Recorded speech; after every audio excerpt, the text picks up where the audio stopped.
How's it going, everybody? CJ here, back with another video. We're going to be talking about some spicy specs today.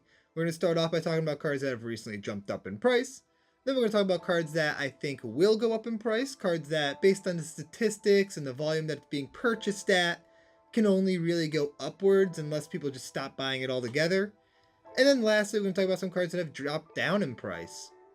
Before I hop into all that though, remember to hit that subscribe button if you haven't already, and to become a member of the channel. Members will have early access to this entire series, and when it's a series about whether or not cards are going to go up in price, that can be pretty time sensitive. There's a non-zero chance that cards I talk about will have big adjustments by the time this is live to the public compared to members. So feel free to become a member if you want the early access. We're going to start off with Chandra Awakened Inferno. This thing hit almost $16. I mentioned this in a couple of previous videos. Last video I actually mentioned it in the cards that have already spiked category, but it just kept going. This is because of that Rakdos Precon from Duskmourn. It's really good in there. If you have copies, I would sell them at this point though, considering the fact that there was a huge influx in inventory. So now there's a lot more listings, and so as listings get added back into the market, if they're getting added in faster than demand is taking them out, price is going to start dropping down, so you might want to move them while you still can. Next, we have another series of cards that I had previously mentioned in other videos as cards that are likely to go up in price, and would you look at that, all of them did, and that's all the different versions of Sulfim. The showcase went from about $5 to $17, base copy went from $8 to $18, the oil slick went from $25 up to $31, but the showcase step and complete seems to be dragging a little bit. If you're still looking to pick up any copy of Sulfim, this is the one I think is going to be the most bang for your buck because it hasn't really increased in price as hard as the rest of them. It only went up a couple bucks. And so if you need a copy, this is the one I would go for, especially because base copies are close to the same price at this point. Bloodletter of Aklazot saw a lot of movement. It's a combo piece with Unstoppable Slasher. Also a really cool card that I'll be talking about in another segment in this video. But Bloodletter Borderless has gone up drastically in price from about $18 to $28, while the base copy went from about $21 to $25. Both of them saw a lot of decrease in inventory, so there is a non-zero chance that they continue to climb because the combo seems pretty good. I know that Seth, probably better known as Saffron Olive, did a video about a Pioneer deck based around demons, and this was the combo finisher inside of that deck, and that did really well. And I'm sure a lot of people are going to get kind of hyped up on that. There's actually some other cards I'll be mentioning later on that are related to that deck that have seen a big decrease in volume. And I could see people continuing trying to build that and just creeping up a little higher. Moving on, we have another card that I mentioned being Overlord of the Balemerc.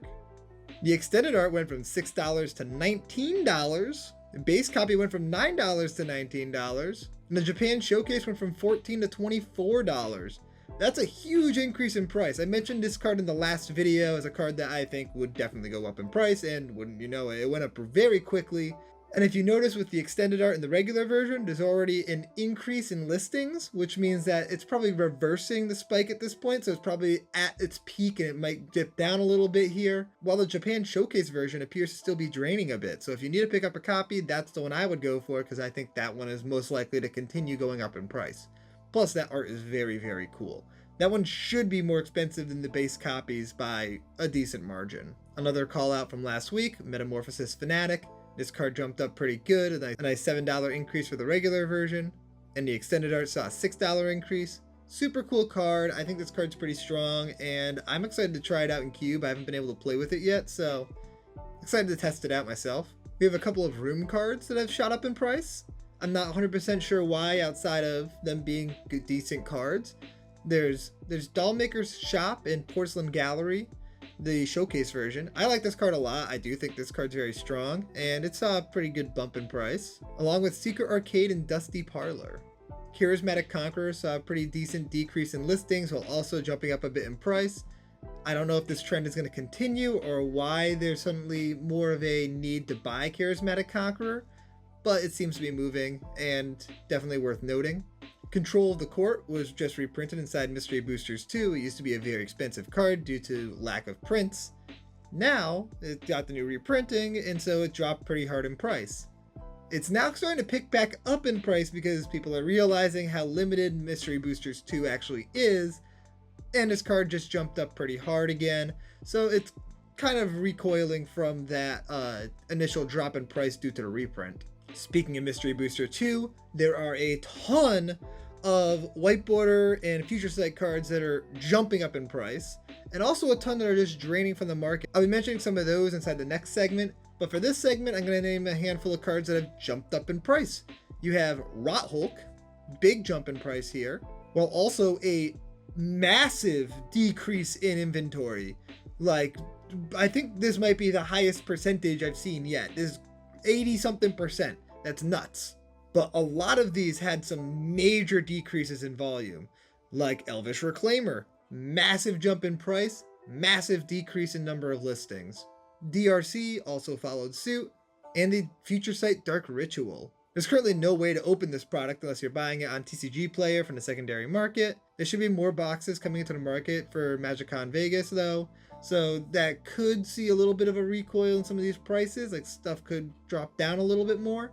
But this is not an easy set to get your hands on, and a lot of these cards are just going to be very expensive, especially because each individual card is essentially mythic rarity the way the sheets work, because every slot in the pack has its own sheet of 121 cards. So it's essentially like it's a mythic, every single card, just because of how the set is composed. Any of the cards in this set that are cheaper than other printings of that card, I think are probably going to move up in price, because the Future Sight and the White Border versions are also considered more premium than just a regular old printing.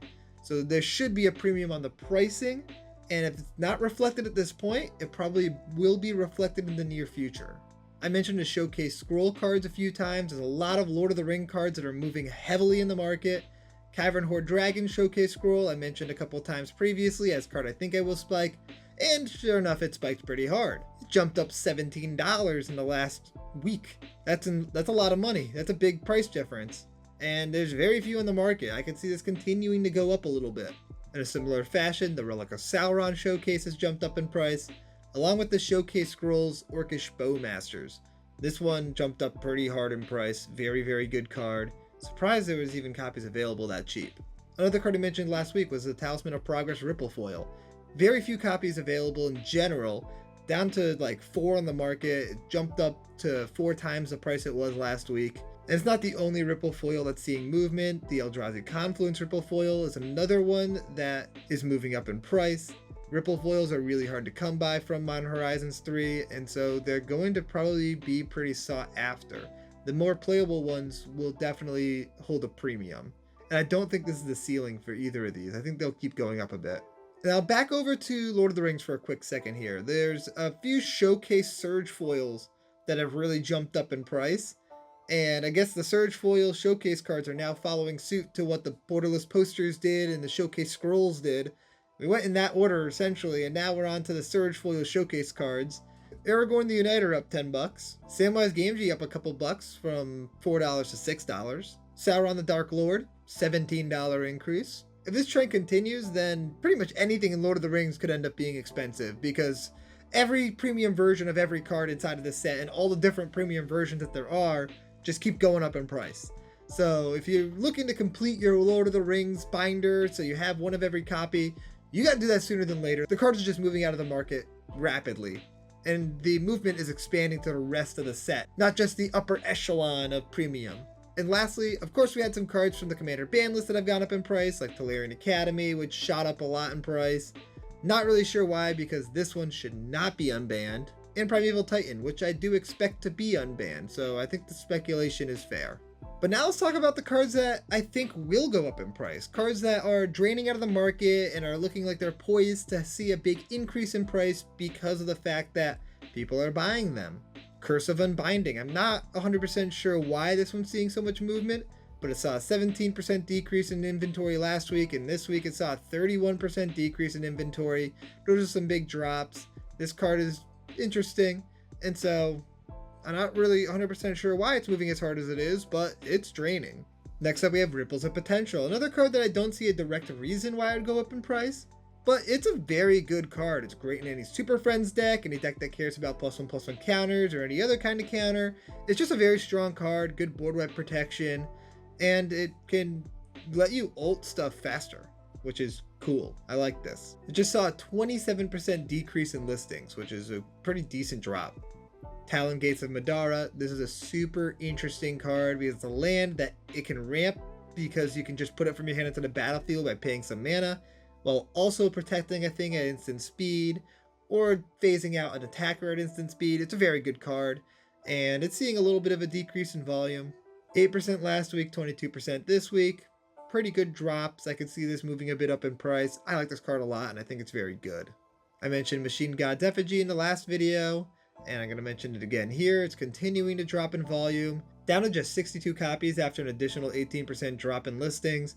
It's a cool card. It can combo. It's a mana rock. It's a clone. Love it. Think it's going to continue to drain. Another card that I've been harping on for a couple of weeks just because it keeps draining from the market is Hellish Rebuke. The extended art version I think is still worth buying at this point. It's continuing to drain. It saw an insane decrease in listings this week, being 51% drop, but it's too late on the regular version, as the regular version has gone up to $5 at this point, so that one's actually pricier now. Like it has gone up in price, so it's too late to buy in early on that card. But it did have another 21% drop in volume, so maybe it's got some wiggle room. But the extended art has not followed suit yet in pricing, and so I think it's worth picking up the extended art version if you want to buy a copy. I'm going to ask you the Fate Shifter. It already went up a little bit in price, but it continues to sell out of the market, so I think there is some wiggle room to go up even higher. Both versions have some pretty decent decreases in listings, so it's a good card inside of that Esper Precon. Another card that had a lot of movement last week and is continuing that movement this week is Bruvac Retro Frame. Not really sure why, but it's another card that is really heavily draining from the market. One of the best mill cards. You want this in any mill deck, and it's already jumped up a little bit in price, up to $17 now, but I think there is still a lot of wiggle room because this used to be a very pricey card and is a much cooler version than the base version. Retro Frame is cool, so this is a card I could see continuing to drain out of the market. Now we're going to talk about a card that has already spiked up in price, but thanks to great tournament results is continuing to drain out of the market once again, and that's Tree of Perdition. Just won a big Pioneer tournament, and now the card's continuing to get bought out because people are going to want this card to build that deck. I do think there's a decent chance that Tree of Perdition gets reprinted and Innistrad remastered in January. We could see a reprint there and it being downshifted to a rare. But either way, right now, the card's draining out of the market, and if it doesn't see a reprint, it's going to be going up even further in price.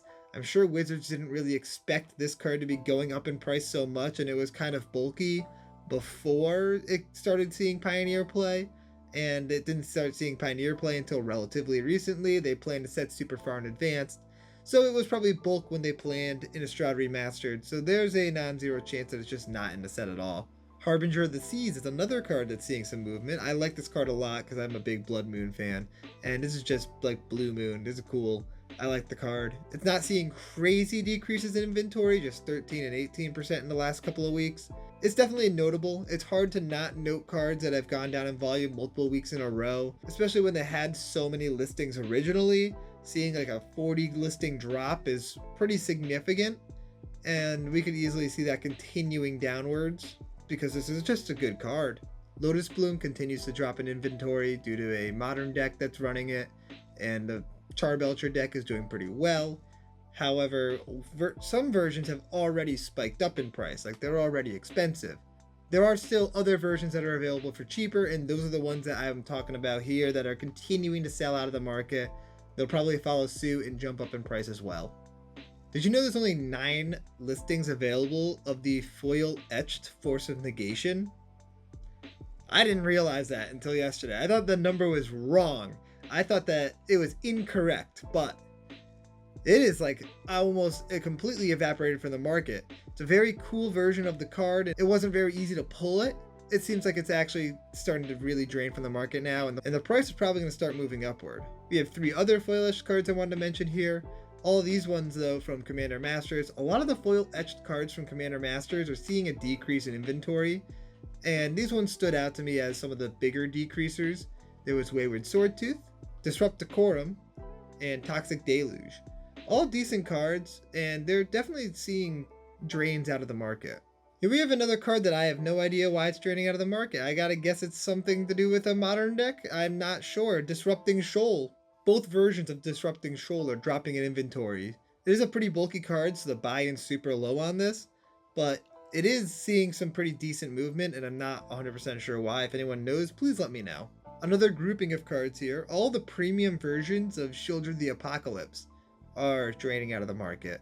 Not sure why out of nowhere these ones are draining out of the market, because they're already pricey cards. But the Step Incomplete saw a 24% drop in volume, the Textured Foil saw a 24% drop in inventory, and the Phyrexian saw a 12% drop in inventory. Those are some pretty hard movements, especially for cards at this price point.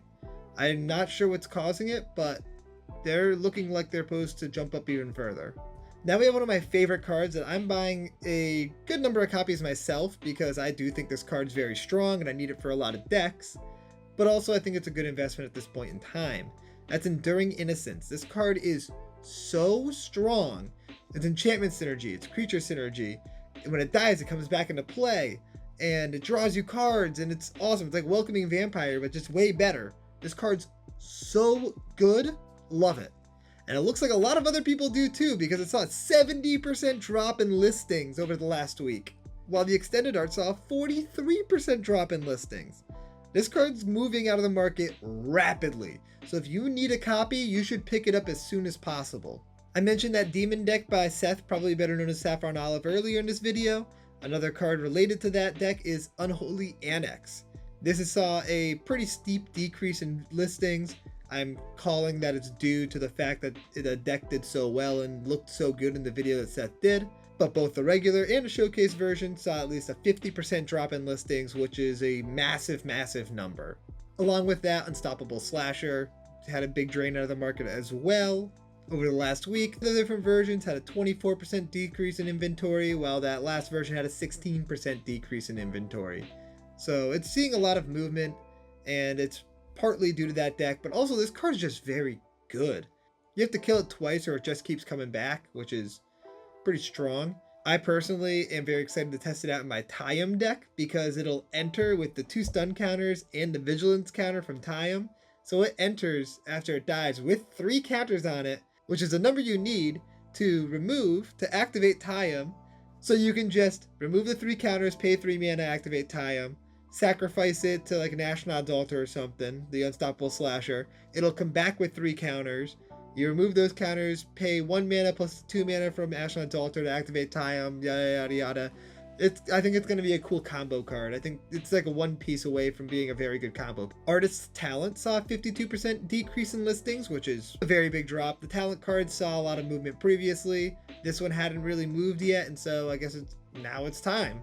People seem to like Seance Board, as the regular version had a 45% decrease in listings, and the extended art had a 17% decrease. I mentioned Delny last week, but all the versions of Delny continue to drop in listings this week, the Invisible Ink being the most, at 38%. The regular version had another 15% decrease in listings, and the Showcase dropped down another 13%.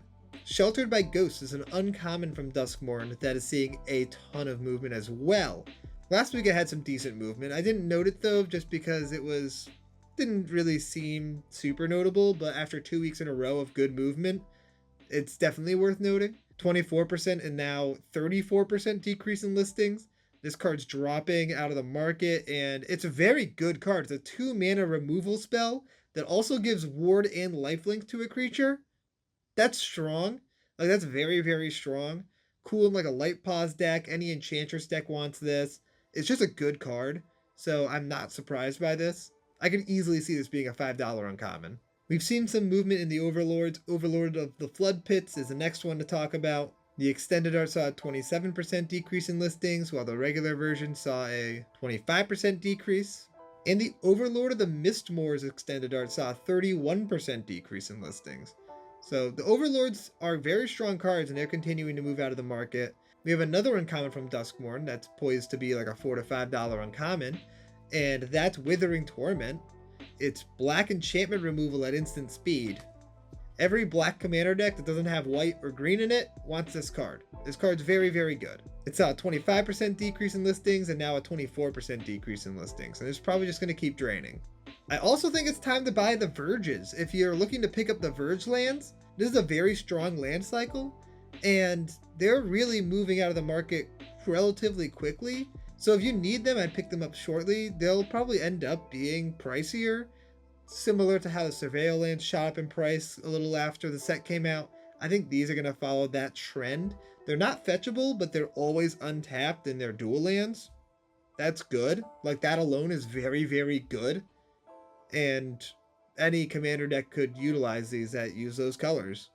As I mentioned in the cards that have spiked, there's also some showcase scroll cards that are worth picking up still, like Shelob, which saw a 24% decrease in inventory, so it is moving out of the market, but not as hard as Forge Anew is. This is almost out of the market completely. It saw a 50% decrease in listings, down to just 13 copies available. If you need a copy of that, you should pick it up now. And I also previously mentioned the Future Sight and White Border cards from Mystery Boosters 2. Here's a handful that are moving out of the market and the price hasn't really followed suit yet. Future Sight Brainstorm saw a 55% decrease in listings. Ancient Stirrings with a 49% decrease. Scale Lord Reckoner, 48% decrease. Wasteland 44%, and Pyroblast 41%.